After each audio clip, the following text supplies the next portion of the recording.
Welcome to the first ever Twinsburg Public Library edition of Household Wizardry. In this video, I hope to give you something to do while you are stuck at home, using stuff you have lying around the house. In this installment, we're making a floating table illusion that seems to defy gravity. The main ingredient you need to create this project is cardboard. Cardboard that's corrugated, the type that packages come in, is what you need to use. Other than that, you will need a pencil. You will need some glue, whether it be Elmer's glue or hot glue. Hot glue is much faster. Don't have to wait for it to dry. You will also need tape. It can be duct tape or any kind of thick supportive tape that you have at home. Just not cellophane tape. And you'll also need some kind of string or fishing line or some kind of thread to complete the project. Whatever you have laying around the house to make it look more invisible. Of course, you might want to use fishing line if you have it. Also, to cut the cardboard, which there's going to be a lot of, you will need some sort of cutting tool. I like to use X-Acto knives or utility knives. You can use scissors. It might be a little hard on your hands to do it that way. So if you have some kind of utility knife laying around the house, I would suggest using that. Now, if you are going to use a utility knife, you are going to want to have a board like this, which is a cutting mat. If you do not have a cutting mat, you can also use a large scrap piece of cardboard. You just don't want to cut through your cardboard into your kitchen table. As far as the cardboard pieces go, here's a little blueprint of what you're going to need. You will need 6 leg pieces, 4 body pieces, 6 arms, 2 neck pieces, 1 head piece, 2 top support pieces, 1 top piece, 2 base pieces, and 12 brace pieces, and 1 head top.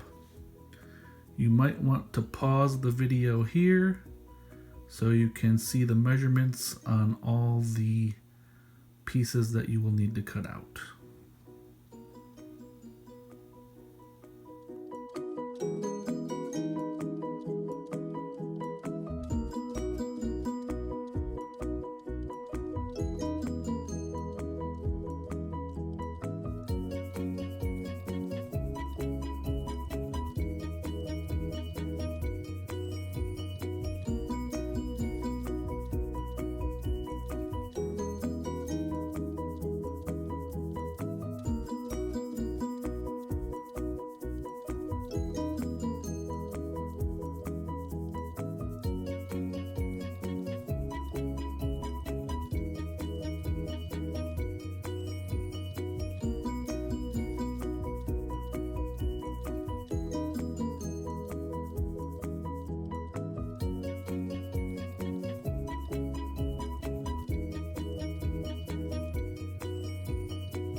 For the next part, you're gonna take the head piece and you're gonna measure 1/2-inch segments along both ends of it. And then you're going to score it again like you did with the neck, so it's easier to bend. Just very lightly make little cuts from end to end.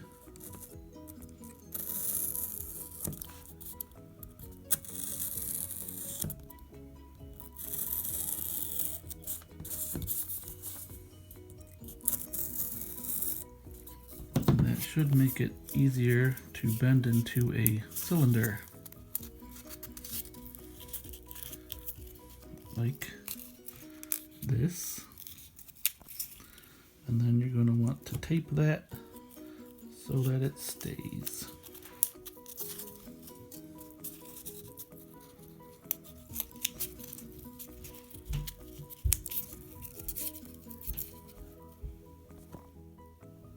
In the next part, we're going to be putting the top of the head on like that. And you're going to take the neck part and put that on the other end and glue those together like that. Next part is going to be decorating your head. If you want to put a face on it, I'm going to put on some googly eyes. And if you want to paint your little robot fellow different colors, put clothes on him or whatever, this is the good time to do it since it's able to be moved around a lot. So I'm going to put the googly eyes on here.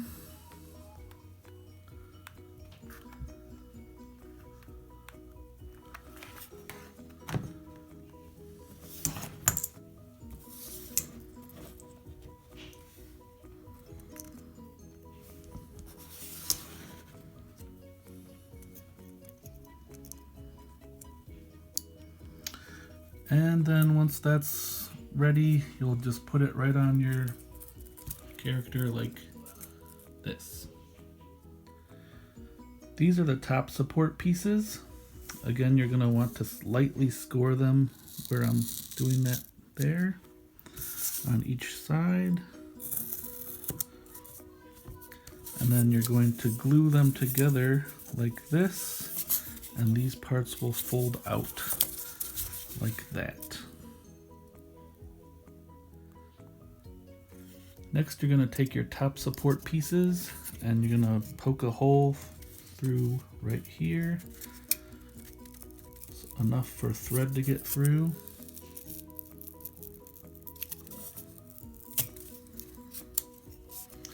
And then you're going to glue it onto your top piece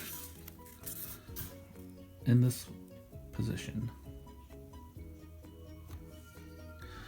Next, you're going to take your two base pieces and just simply glue them together, one on top of the other, just like that.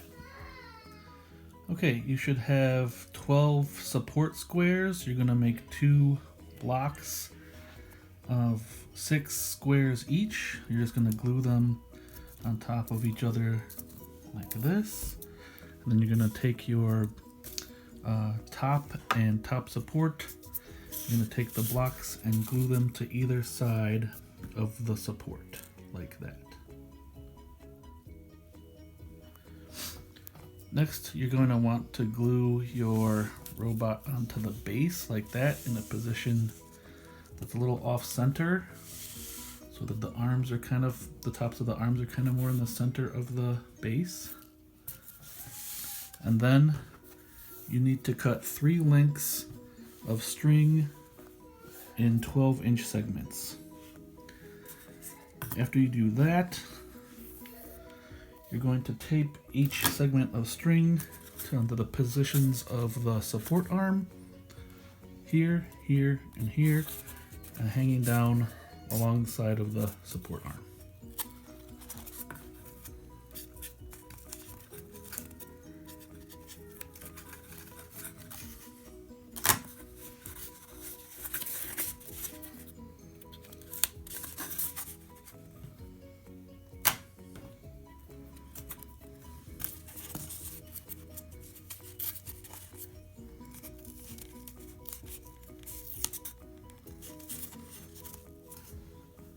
For the next part, I'm going to show you with string, but I did find some fishing line, which would be preferable to use for the illusion.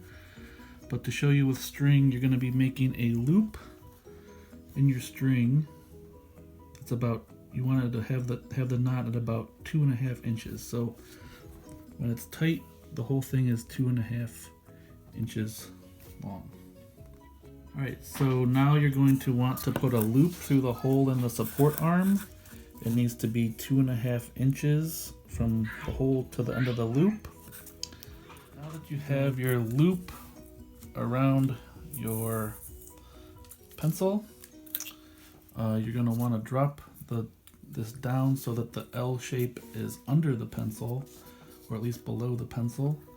And then you're going to tape you're going to feel a little bit of tension. You're going to want to keep it tense and tape the strings down to the base, keeping it nice and lightly tense.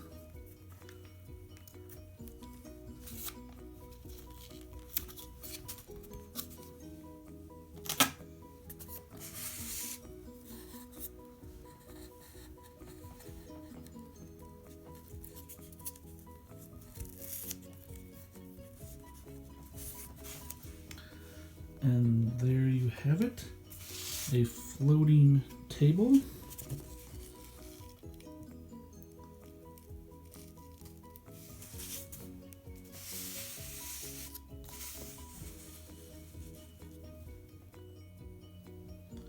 So I've cut the extra parts of the string off to clean it up a little bit, and now we have a floating table that can hold a rather large Goomba. See how much you can put on yours, and also decorate them however you like. Also, there's many ways to make this. You can make it your own, you can make it a dog instead of a robot, or anything you would like. Let me know how it works for you. Bye.